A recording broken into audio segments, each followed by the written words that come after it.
നമ്മൾ ചിന്തിക്കുക പോലുമില്ലാത്ത വിഷയങ്ങൾ നമ്മുടെ സ്വപ്ന ദർശനത്തിൽ ആത്മാക്കൾ ചെയ്യുന്ന യാത്രയിൽ വല്ലതും പറഞ്ഞു തരുന്നത്. അബ്ദുൽ മുത്തലിബ് റളിയല്ലാഹു അൻഹു, അബ്ദുൽ മുത്തലിബ് എന്നവർ റളിയല്ലാഹു അൻഹു പറയാൻ പറ്റില്ല, ജംഹൂറുൽ ഉലമാഇന്റെ അരികത്ത് അവര് മുസ്ലിം ആയിട്ടില്ലെന്നാണ്. അബ്ദുൽ മുത്തലിബ് എന്നവർക്ക് എവിടെയാണ് സംസം കിണറെന്ന് സ്വപ്നല്ലേ അറിയിച്ചു കൊടുത്തത് അല്ലാഹു സുബ്ഹാനഹു വതആല. സംസം കിണർ മാഞ്ഞു പോയിരുന്നുവല്ലോ, സംസമിന്റെ സ്ഥലത്താണെന്ന് ആർക്കാ സ്വപ്നം കാണിച്ചു കൊടുത്തത്? അബ്ദുൽ മുത്തലിബ് എന്നവർക്കാ. അങ്ങനെ അല്ലാഹുവോട് ചെന്ന് ചോദിച്ചാൽ അവർ പറയും, നാളെ പറഞ്ഞുതരാം, എനിക്ക് സ്വപ്നദർശനം ഉണ്ടാകട്ടെ. അതുണ്ടായി പറഞ്ഞു കൊടുക്കൂ എവിടെയാണ്. രസകരമായ ഒരു സംഭവം ഉണ്ടായിട്ടുണ്ട്. അങ്ങനെ ഒരു വീട് പൊളിച്ചിട്ട് ആ വീട്ടുകാരിയായ പെണ്ണിന് തന്റെ ഉപ്പയുടെ സമ്പത്ത് കിട്ടാൻ എവിടെയാണിതെന്ന് അറിയാൻ സമയത്ത് ഇവരുടെ അടുത്ത് പോയി ബഹുമാനപ്പെട്ടു കുഴിച്ചു നോക്കാൻ വേണ്ടി അവിടെ കിട്ടി കുറച്ച്. അവര് പറഞ്ഞു, ഇത്രയും നല്ല ഇനിയുണ്ട്, ഇനിയും കിട്ടണം അപ്പാന്റെ സ്വത്ത്. ഇബ്നുൽ ഖയ്യിം തങ്ങൾക്കുണ്ട് ആ സംഭവം.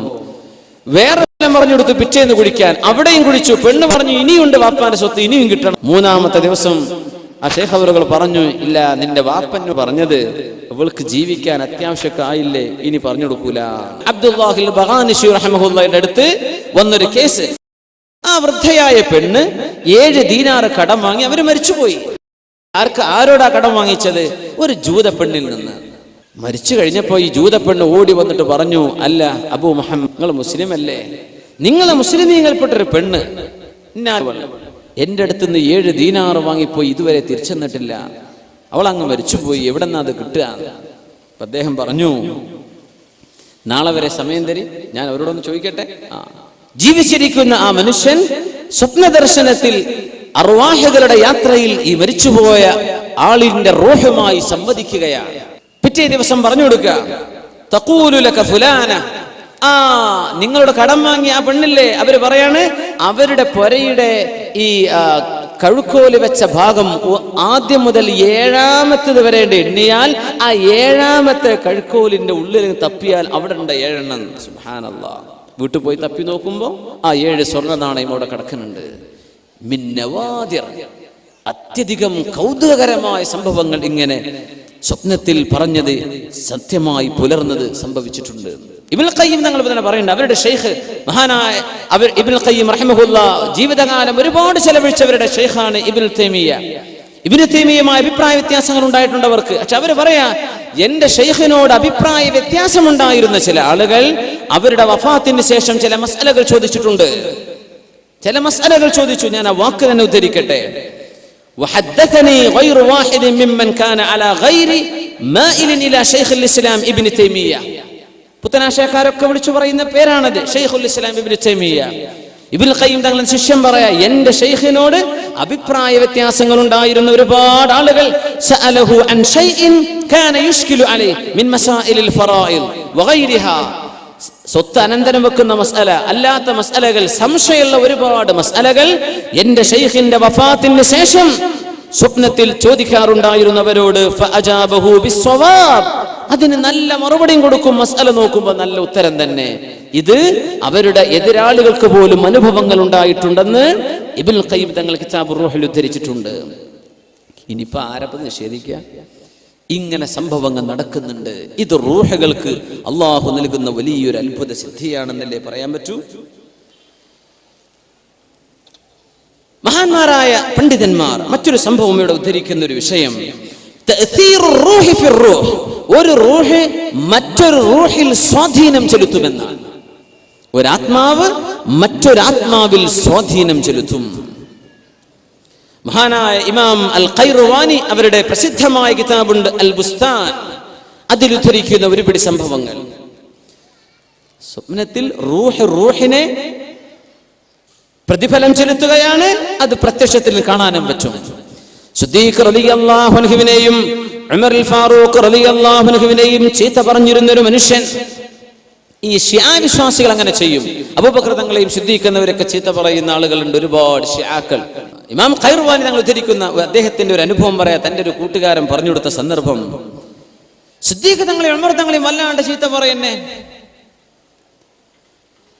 അങ്ങനെ ചീത്ത പറഞ്ഞപ്പോ ഇദ്ദേഹം മുസ്ലിമായ അഹ്ലുസുന്നയുടെ ആൾ അദ്ദേഹത്തോട് പറഞ്ഞു, പൊന്നാര ചങ്ങാതി, നിങ്ങൾ സിദ്ദീഖ് എന്നവരും ഉമർ തങ്ങളെയും ചീത്ത പറയല്ല. അവർ പറയുന്നത് അലി റളിയല്ലാഹു അൻഹു ഒന്നാമത്തെ ഖലീഫ ആകേണ്ടത്, അത് സിദ്ദീഖ് തട്ടിയെടുത്തു. അലി തങ്ങളാ രണ്ടാമത്തേതാകേണ്ടത്, അത് ഉമർ തങ്ങൾ തട്ടിയെടുത്തു. ഇങ്ങനെ പറയാൻ എന്താ ചെയ്യാം? അങ്ങനെ ഒരു ദിവസം ഞാനും അയാളും തമ്മിൽ ശണ്ട കൂടി, ഒരുപാട് നേരം ചർച്ചയായി. ആ മനുഷ്യൻ ഇങ്ങനെ ചീത്ത പറഞ്ഞു. ഞാൻ സങ്കടപ്പെട്ട് പുരയ്ക്ക് പോന്നു. അന്ന് ഞാൻ രാത്രി ഭക്ഷണം പോലും കഴിച്ചില്ല. സങ്കടപ്പെട്ട് ഉറങ്ങി. യാ അല്ലാഹ്, എന്താ ചെയ്യാ? അള്ളാഹുവിന്റെ റസൂലിന്റെ സ്വഹാബിമാരിലെ ഇയാൾ ചീത്ത പറയുന്നത്. ഞാനൊന്ന് ഉറങ്ങി. ഞാൻ അഷ്റഫുൽ ഖൽഖ് സ്വല്ലല്ലാഹു അലൈഹി വസല്ലം തങ്ങളെ കണ്ടു. ഞാൻ പറഞ്ഞു, യാ റസൂലല്ലാഹ്, അള്ളാഹുവിന്റെ റസൂലേ, ഫുലാനുൻ യസുബ്ബു അസ്ഹാബക്, അങ്ങയുടെ സ്വഹാബിമാരെ ചീത്ത പറയുന്ന ഒരു മനുഷ്യനുണ്ട് നബിയെ. തങ്ങൾ ചോദിച്ചു, മിൻ അസ്ഹാബി, എന്റെ സ്വഹാബിമാരെ ചീത്ത പറയേ? അല്ലാഹ്, അതേ അബൂബക്കറിൻ ഉമർ, സിദ്ദീഖ് എന്നവരെയും ഉമർ അൽ ഫാറൂഖ് എന്നവരെയും ചീത്ത പറയുന്നുണ്ട് നബിയെ. ലോകപ്രസിദ്ധമായ ഒരു സംഭവമാണ് നമ്മൾ ഉദ്ധരിക്കുന്നത്. ലോകപ്രസിദ്ധമായ സംഭവം. അഷ്റഫുൽ ഖൽഖ് തങ്ങൾ പറഞ്ഞു, ഖുദ് ഹാദിഹിൽ മിദിയ ഫദ്ബഹു ബിഹാ, എന്റെ സ്വഹാബിമാരെ ചീത്ത പറയുന്ന ആ മനുഷ്യനെ ഇതാ ഈ മിദിയ, ചെറിയ കത്തിക്കാണ് മിദിയ എന്ന്, ഇതങ്ങ് എടുത്തോ, കഴുത്തരങ്ങ് വെച്ചു കൊടുക്ക്. എന്റെ സ്വഹാബിമാരെ ചീത്ത പറയുന്ന ഇയാളുടെ കഴുത്തരങ്ങ് വെച്ചു കൊടുക്ക് എന്ന് ഹബീബനോട് സ്വപ്നത്തിൽ പറഞ്ഞു. ഞാനിതെടുത്തു, ഇയാളെ കടത്തി കഴുത്തിന് ഞാൻ അങ്ങ് അറുത്തു. എന്റെ കയ്യിൽ ചോര വന്നപ്പോ ഞാൻ മണ്ണിൽ എന്റെ കൈ ഇങ്ങനെ തടവിക്കൊണ്ടിരുന്നു. പെട്ടെന്ന് ഞാൻ അങ്ങ് സ്വപ്നത്തിൽ നിന്ന് ഉണർന്നു. നോക്കുമ്പോ എന്റെ അയൽവാസിയുടെ പുരയിൽ നിന്ന് അട്ടഹാസം കേൾക്കുന്നുണ്ട്. ഉണർന്ന പാടെ സുബഹി നേരം തൊട്ടടുത്ത പുരയിൽ ഈ ചീത്ത പറഞ്ഞ മനുഷ്യന്റെ പുരയിൽ നിന്ന് ഭയങ്കര അട്ടഹാസം. അവിടെ ചെന്ന് ചോദിച്ചു, മാ ഹാദ സുറാഹ്, എന്താണ് ഇവിടെ അട്ടഹാസം എന്ന് ചോദിച്ചു. മാത് ഫുലാനുൻ മാത ഫുജ്ആ, ഈ മനുഷ്യൻ പെട്ടെന്ന് മരിച്ചുവിടെ എന്ന് പറഞ്ഞു വീട്ടുകാർ. ആര്? തലേന്ന് സിദ്ദീഖ് എന്നവർ ഉമർ തങ്ങളും ചീത്ത പറഞ്ഞ ആൾ. ഫലമ്മ അസ്ബഹന, നേരം വെളുത്ത് ചെന്ന് നോക്കുമ്പോ ഫഇദാ ഖത്തുൻ മൗദിഅ ദബ്ഹി, കഴുത്തിൽ അറുത്തതിന്റെ അടയാളം ആ മനുഷ്യന്റെ കഴുത്തിൽ ഞങ്ങൾ കണ്ടു എന്ന് ഉലമാ രേഖപ്പെടുത്താണ്. പെട്ടെന്ന് മരിച്ചു എന്നാ പരക്കാർക്ക് കണ്ടത്. സ്വപ്നത്തിൽ അർക്കാൻ പറഞ്ഞിട്ടുണ്ട്. നടന്നത് തൊട്ടടുത്ത പുരയിൽ. ഒരാത്മാവ് മറ്റൊരു ആത്മാവിൽ ചെലുത്തുന്ന സ്വാധീനമാണിതെന്ന് ഉലമാ പഠിപ്പിക്കുകയാണ്. ഇങ്ങനെ സംഭവിച്ചു. ഇത് മാത്രം, ഒന്ന് മാത്രമല്ല മുഅ്മിനെ. മഹാനായ മുഅർരിഖും ഹദീസ് പണ്ഡിതനുമാണ് മഹാനായ ഇബ്നു അബി ദുനിയ തങ്ങൾ. അവരുടെ കിതാബുണ്ട്, കിതാബുൽ മനാമാത്ത്, സ്വഹീഹായ സംഭവങ്ങൾ മാത്രം ഉദ്ധരിച്ചിട്ടുള്ള കിതാബ്. ബഹുമാനപ്പെട്ടവർ പറയാണ്, ഖുറൈശുകളിൽപ്പെട്ട വലിയൊരു ശൈഖായ ഒരു പണ്ഡിതനെ ഞാൻ കണ്ടു. ബഹുമാനപ്പെട്ടവർ ഷാമിൽ ഒരു മനുഷ്യനെ കണ്ട കഥ പറഞ്ഞിട്ടുണ്ട്. ഷാം എന്ന് പറഞ്ഞാൽ ഇന്നത്തെ ഫലസ്തീൻ അല്ലെങ്കിൽ സിറിയ, അവിടേക്കാണ് മുമ്പ് ഷാം എന്ന് പറയാം. ഒരു മനുഷ്യന്റെ മുഖത്തിന്റെ ഒരു ഭാഗം നല്ല വെളുപ്പും മറ്റൊരു ഭാഗം നല്ല കറുപ്പും. ചോദിച്ചു, അദ്ദേഹം മുഖം അങ്ങനെ പൊത്തി പിടിച്ചാണ് നടക്കുന്നത്. ഒരു ഭാഗം കറുപ്പാണ്, ഒരു ഭാഗം നല്ല നിറവും. എന്തേ നിങ്ങൾക്ക് സംഭവിച്ചത് എന്ന് ഞാൻ ചോദിച്ചു. മക്കയിലേക്ക് വന്നതാ, ഹജ്ജിന് വേണ്ടി വന്ന സമയത്ത് ഖുറൈശികളിൽപ്പെട്ട ഒരു പണ്ഡിതൻ ചോദിക്കുകയാണ്. ഇയാളെ കണ്ടപ്പോൾ ഈ ഹറമിലൊക്കെ ചൊല്ലും ഭയങ്കര അത്ഭുതങ്ങൾ കാണും. ഒരുപാട് ആളുകൾ അത്ഭുതങ്ങൾ അവിടെ കാണാൻ പറ്റും. അള്ളാഹിനോട് ചോദിക്കണം, അത്ഭുതങ്ങൾ കാണാൻ വേണ്ടി ചോദിക്കണം എന്നാ. പടച്ചവനെ, എന്റെ ഈമാൻ വർദ്ധിക്കാൻ എന്തെങ്കിലും കാണിച്ചു തരയണമേ എന്ന് ചോദിക്കണം എന്നാണ്. ഉംറക്കൊക്കെ ചൊല്ലുമ്പോൾ ചോദിച്ചാൽ അള്ളാഹു തരുന്നാണ്. നമുക്കൊക്കെ അനുഭവങ്ങൾ. എനിക്ക് ചെറിയൊരു അനുഭവം കഴിഞ്ഞ ഏപ്രിൽ ഞങ്ങൾ ഉംറക്ക് പോയിരുന്നു. അപ്പോൾ ഞാൻ സ്ഥിരം, എനിക്ക് ഇഷ്ടമുള്ളൊരു വലിയൊരു പണ്ഡിതനുണ്ട്, കാലിഫോർണിയക്കാരനാണ്, വലിയൊരു ആലിമാണ്, ഷെയ്ഖ് ഹംസ യൂസുഫ്. ഹറമിലെത്തിയപ്പോഴും ഞാൻ തോന്നുന്ന പടച്ച റബ്ബേ, ഷെയ്ഖ് ഹംസ യൂസുഫിനെ അല്ലെങ്കിൽ അബ്ദുൽ ഹക്കീം മുറാദ്, ഇവരൊക്കെ വലിയ വലിയ ആലിമീങ്ങളെ ജീവിച്ചിരിപ്പുള്ള പാശ്ചാത്യ ലോകത്ത് ഇസ്ലാമിനെ പഠിപ്പിക്കുന്ന പണ്ഡിതന്മാരാണ്. ഓക്സ്ഫോർഡ് യൂണിവേഴ്സിറ്റിയിൽ ഇസ്ലാമിക് പ്രൊഫസർ അബ്ദുൽ ഹക്കീം മുറാദ്, ഹംസ യൂസുഫ് സൈത്തൂന ഇൻസ്റ്റിറ്റ്യൂട്ടിന്റെ ചെയർമാൻ, ലോകത്ത് ഒരുപാട് ദഅവി പ്രവർത്തനം ചെയ്യുന്ന വലിയ സുന്നി പണ്ഡിതന ഷെയ്ഖ് ഹംസ യൂസുഫ്. 18-ാം വയസ്സിൽ മുസ്ലിമായ ആളാ, ക്രിസ്ത്യാനിയായിരുന്നു. മാർക്ക് ഹാൻസൺ എന്നായിരുന്നു ഇന്ന് the most influential personality in west. CNN-കാർ പോലും അല്ലെങ്കിൽ വലിയ വലിയ ABC ചാനലുകാർ പോലും ഹംസ യൂസുഫിനെ ഒരു ഇസ്ലാമിക വിഷയത്തിൽ ചർച്ചയ്ക്ക് വിളിക്കുക. അത്രയും പ്രഗത്ഭന, വലിയ ആലിമാണ്, തസൂഫ് പഠിച്ച ആളാണ്, ഫിഖ് പഠിച്ച ആളാണ്, കിതാബ് പഠിച്ച ആളാണ്. അൾജീരിയയിലും മൊറോക്കയിലും UAE-യിലും ഒക്കെ വന്ന് 20ഓളം കൊല്ലം അറബ് ഭാഷയും ആദാബുകളും നമ്മുടെ ഉലൂമും ഉസൂലൊക്കെ പഠിച്ച പണ്ഡിതനാണ് ഹംസ യൂസുഫ്. അത് എനിക്ക് ഭയങ്കര ഇഷ്ടമാണ് അദ്ദേഹത്തെ. പക്ഷെ കണ്ടിട്ടില്ല. അദ്ദേഹം കാലിഫോർണിയയിലാണ്. നമ്മുടെ UAE-യിൽ മക്കത്ത് ചെന്ന ഈ കോടാനക്കോടി ആൾക്കാരുടെ ഇടയിൽ നിന്ന് എങ്ങനെയാ ഒരാളെ തെരഞ്ഞുപിടിക്കുക? കണ്ടാലറ്റ അറിയോ? അള്ളാഹിനോട് ഞാൻ ദ്വാരുന്നു, യാ പടച്ചോനെ, ഏതെങ്കിലും ഒരു പണ്ഡിതനെ ഒന്ന് മുട്ടിച്ചു തരണം പടച്ചോനെ, ഒന്ന് കാണണം. ആകെ 5 ദിവസത്തിനാണ് പോയത്. മക്കയിൽ നിന്നൊന്നും കാണാൻ പറ്റിയില്ല. മദീനത്തെത്തി. അതിന് കുടുംബം കൂടെ ഉണ്ട്. ഞങ്ങളിങ്ങനെ നടന്നു പോകുമ്പോൾ ഹറമിന്റെ പുറത്ത്, മദീനത്തെ പള്ളിയുടെ പുറത്തുനിന്ന് ജന്നത്തുൽ ബഖീക്ക് പോകുന്ന ആ സൈഡ് ഉണ്ടല്ലോ, ആ സൈഡിലൂടെ അങ്ങ് നടക്കുകയാണ്. അപ്പം എനിക്ക് നടക്കാൻ വയ്യ, ഭയങ്കര ക്ഷീണിച്ചു. അപ്പം ഞാൻ ഭാര്യയുടെ കുട്ടിയോട് പറഞ്ഞു, നമ്മൾ ഇവിടെ നിന്ന് ഇരിക്കുക, കുറച്ചു നേരം ഇരിക്കുക, ആരും കൂടല്ല, ഇരിക്കാം. ഇരുന്നു. യാ പടച്ചോനെ, തളർന്നിരിക്കുകയാണ്. കുറച്ച് കഴിഞ്ഞിട്ട് എഴുന്നേറ്റ് സിയാറത്തിന് അവിടെ പോകാമെന്ന് വിചാരിച്ചിരിക്കുമ്പോൾ ഷെയ്ഖ് ഹംസ യൂസഫ് ഒരു ചെറുപ്പക്കാരൻ്റെ കൂടെ അങ്ങനെ നടന്നൊരു കന്തുറൊക്കെ ഇട്ടിട്ട് നല്ല തലപ്പാവൊക്കെ ഇട്ടിട്ട് പോവുകയാണ്. കണ്ട ഒരു യമനി പണ്ഡിതനെ കാണുള്ളൂ. ഞാനങ്ങ് ഓടിച്ചെന്നു. അപ്പോൾ അദ്ദേഹം അറബിയിൽ സംസാരിച്ചുകൊണ്ട് പോവുക. ഞാൻ ചോദിച്ചു, ഷെയ്ഖ് ഹംസ യൂസഫ് അല്ലേ എന്ന് ചോദിച്ചു. അദ്ദേഹം പിന്നെ ഇംഗ്ലീഷ് സംസാരിച്ചു. ഞാൻ അദ്ദേഹത്തെ കെട്ടിപ്പിടിച്ചു ദ്വാരക്കാൻ വേണ്ടി പറഞ്ഞു. അപ്പം എൻ്റെ കൂട്ടുകാരൻ, വളരെ അടുത്ത സുഹൃത്തുക്കളെ പറഞ്ഞു, ഇതാ ഷെയ്ഖ് ഹംസ യൂസഫ് കൂടെ ഉണ്ട്. അദ്ദേഹം ഓടിക്കതച്ച് അദ്ദേഹം വന്നു. യാ അല്ലാഹ്, ദ്വാരക്കാൻ വേണ്ടി പറഞ്ഞു. അദ്ദേഹം ദ്വാരുന്നത്, اللهم صل على سيدنا محمد طب القلوب ودوائها وعافية الأبدان وشفائها ونور الأبصار وضيائها. ഈ സ്വലാത്ത് ദുആ ചെയ്തത് നാരിയ സ്വലാത്ത്. ഇത് 2 സ്വലാത്തോട് ഹറമിന്റെ മുമ്പല്ലേ, അഷ്റഫ് ഖൽഖിന്റെ ഹദറത്തിലല്ലേ. യാ അല്ലാഹ്, നമ്മളൊരു ആഗ്രഹം പടച്ച തമ്പുരാനോട് പറഞ്ഞു, അല്ലാഹു തആല സാധിപ്പിക്കും. എങ്ങനെയാണ് ഇപ്പോൾ ഇത് സംഭവിച്ചത്? എനിക്ക് ഭയങ്കര അത്ഭുതം. അപ്പം എൻ്റെ കൂട്ടുകാരൻ പെട്ടെന്ന് മൊബൈലിൽ ഫോട്ടോ എടുത്തു. അപ്പോൾ ഹംസ യൂസഫിൻ്റെ ബഹുമാനപ്പെട്ടവരുടെ ഷെയ്ഖിൻ്റെ കൂടെയുള്ള ആൾ പറഞ്ഞു, ഷെയ്ഖിനത് ഇഷ്ടമല്ല. പക്ഷേ എങ്ങാനും അതിൽ ഫോട്ടോ തന്നെ പെട്ടുപോയി.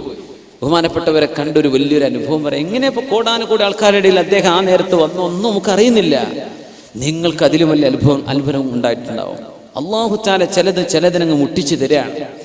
മനസ്സിലൊരു ആഗ്രഹം പടച്ചവനോട് പറയുമ്പോൾ ഒരുപക്ഷെ അല്ലാഹു സുബ്ഹാനഹു വ തആല ചില റൂഹുകളെ തമ്മിൽ ബന്ധിപ്പിക്കുന്നുണ്ടോ നമുക്കറിയില്ല. എങ്ങനെയാണ് ഇങ്ങനെ ഒരു ഇവിടെ ആൾ ഇതിൽ പോകുമെന്നും അദ്ദേഹം ഇതിൽ നടന്നു പോകുന്നൊക്കെ തോന്നിപ്പിക്കുന്ന പോലെയല്ലേ നമ്മൾ പോയിരിക്കുകയാണ്. യാ അല്ലാഹ്, ഇത് റൂഹിൽ അല്ലാഹു സുബ്ഹാനഹു വ തആല ബന്ധിപ്പിക്കുന്നുണ്ടാകാം. നമുക്ക് അങ്ങനെ മനസ്സിലാക്കാൻ പറ്റുള്ളൂ. നമ്മൾ കറാമത്തായിട്ട് പറയല്ല, അങ്ങനെ അള്ളാഹുവിനോട് ചോദിക്കണം. ഹറമിലൊക്കെ വലിയ വലിയ ആൾക്കാർ വരും.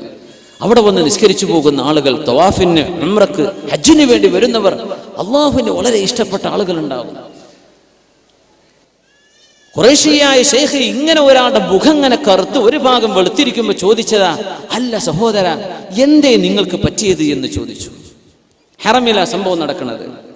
അപ്പൊ അദ്ദേഹം പറഞ്ഞു, ഖദ് ജഅൽതു ലില്ലാഹ്, ഞാൻ അള്ളാഹുവിനെ വെച്ച് സത്യം ചെയ്ത് പറഞ്ഞിട്ട്, എന്നോട് ആര് ചോദിച്ചാലും ഈ കഥ ഞാൻ പറഞ്ഞു കൊടുക്കുന്നു, ഞാൻ അള്ളാഹിനോട് സത്യം ചെയ്തിട്ടുണ്ട്, അതുകൊണ്ട് പറഞ്ഞു തരാം. എന്റെ മുഖം ഒരു ഭാഗം ഇങ്ങനെ കറുത്തു പോകാൻ കാരണം എന്തെന്നല്ലേ അറിയേണ്ടത്? ഞാൻ അലി ഇബ്നു അബീ ത്വാലിബ് റളിയല്ലാഹു തആല അൻഹുവിനെ ഒരുപാട് ചീത്ത പറയുന്ന ആളായിരുന്നു. ഒരാൾക്ക് അങ്ങതാ ജോലി, ചീത്ത പറയല. അലി റളിയല്ലാഹു അൻഹു ചീത്ത പറയാനാണ് അദ്ദേഹത്തിന്റെ ജോലി. ഞാൻ അങ്ങനെ ഉറങ്ങിക്കിടക്കുമ്പോ എന്റെ സ്വപ്നത്തിൽ ഒരാൾ എന്റെ മുമ്പിലേക്ക് വന്നു. എന്നോട് പറഞ്ഞു, അൻത സാഹിബുൽ വഖീഅതി ഫിയ, നീ എന്നെങ്ങനെ ചീത്ത പറയുന്ന ആളാണല്ലേ എന്ന് ഒരാൾ വന്നിട്ട് പറഞ്ഞു. എന്റെ മുഖത്തിന് ഒരറ്റടിയാണ്. നേരം വെളുത്ത് നോക്കുമ്പോ ഈ കറുപ്പ് പിന്നെ എന്റെ മുഖത്തുനിന്ന് പോയിട്ടില്ല. ഞാൻ പിന്നെ ആ പണി നിർത്തി തൗബ ചെയ്ത് മടങ്ങി എന്ന് ഈ മനുഷ്യൻ ഖുറൈശിയായ ഒരു ശൈഖിനോട് പറഞ്ഞത് അല്ലാമ ഇബ്നു അബി ദുനിയ അവരുടെ മനാമാത്തിൽ ഉദ്ധരിക്കുകയാണ്. സ്വപ്നത്തിൽ കണ്ടൊരു സംഭവം അടി കിട്ടി എഴുന്നേൽക്കുമ്പോൾ മുഖത്ത് കാണാനാണ്. സിദ്ദീഖ് അലി റളിയല്ലാഹു തആല അൻഹു ബഹുമാനപ്പെട്ടവർ ഒരു മനുഷ്യന്റെ കണ്ണ് ചൂഴ്ന്നു വന്നൊരു അനുഭവം വേറുണ്ടായിട്ടുണ്ട്. യാ അല്ലാഹ്, അത് മദീനത്തെ പള്ളിയിൽ ഒരു ഇമാമുണ്ട്, മഹാനായ അബുൽ ഹസൻ അൽ മത്ലബി റഹിമഹുല്ലാഹ്, ഇമാമു മസ്ജിദിൻ നബി സല്ലല്ലാഹു അലൈഹി വസല്ലം, ഇമാം ഖൈറുവാനി അവരുടെ ബുസ്താനിൽ ഉദ്ധരിച്ചിട്ടുള്ള സംഭവം. മദീനത്തെ പള്ളിയിലെ ഒരു ഇമാം മഹാനായ അബുൽ ഹസൻ അൽ മത്ലബി അവർ പറയാണ്, ഞാൻ മദീനയിൽ ഒരു അത്ഭുതം കണ്ടിട്ടുണ്ട്. കാന റജുലുൻ യസുബ്ബു അബൂ ബക്കർ വ ഉമർ, സിദ്ദീഖ് റളിയല്ലാഹു അൻഹുവിനെയും ഉമർ തങ്ങളെയും ചീത്ത പറയുന്ന ഒരാളുണ്ടായിരുന്നു. ഞങ്ങളിങ്ങനെ മദീനത്തെ പള്ളിയിൽ സുബഹി നിസ്കാരം കഴിഞ്ഞ് ഇങ്ങനെ ഇരിക്കുമ്പോ ഒരാളിങ്ങനെ വരുന്നുണ്ട്. കണ്ണിങ്ങനെ കവിളിലേക്ക് ചാടിയിട്ടുണ്ട്, 2 കണ്ണും പൊട്ടിയൊലിക്കുകയാണ്.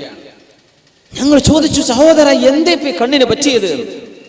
മാ ഖിസ്സതുക്, എന്ത് സംഭവിച്ചു നിങ്ങൾക്ക്?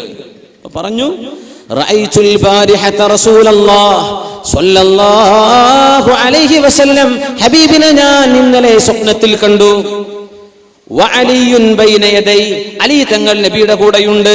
വമഅഹു അബൂബക്കറുൻ വഉമർ, സിദ്ദീഖ് എന്നവരും ഉമർ റളിയല്ലാഹു അൻഹും കൂടെയുണ്ട്. ഫഖാല, അവർ രണ്ടുപേരും പറഞ്ഞു, യാ റസൂലല്ലാഹ്, അല്ലാഹുവിന്റെ റസൂലേ, ഈ മനുഷ്യനാണ് നബിയെ ഞങ്ങളെ ചീത്ത പറയാറുള്ളത്. ആര് പറഞ്ഞു? സിദ്ദീഖ് എന്നൊരു ഉമർ തങ്ങളും ഈ ആളിന്റെ മുഖത്തേക്ക് നോക്കിയിട്ട്. അപ്പൊ എന്നോട് നബി തങ്ങൾ ചോദിച്ചു, മൻ അമറക ബിഹാദാ യാ അബാ ഖൈസ്. ഇയാളുടെ പേര് അബാ ഖൈസ് എന്നാ. അബാ ഖൈസ്, സിദ്ദീഖ് എന്ന പേര് ഉമർ തങ്ങളും ചീത്ത പറയാൻ നിങ്ങളോട് ആരാ പറഞ്ഞത്? അപ്പൊ ഷിയാക്കൾ അലി തങ്ങളുടെ പക്ഷക്കാരാന്ന് പറഞ്ഞ് അലി റളിയല്ലാഹു അൻഹുവിനോട് അങ്ങേയറ്റത്തെ ഇല്ലാത്ത വിധേയത്വം പറഞ്ഞുണ്ടാക്കിയിട്ട് സിദ്ദീഖ് എന്നവർ ഉമർ തങ്ങൾ ഈ ചീത്ത പറയുന്നത്.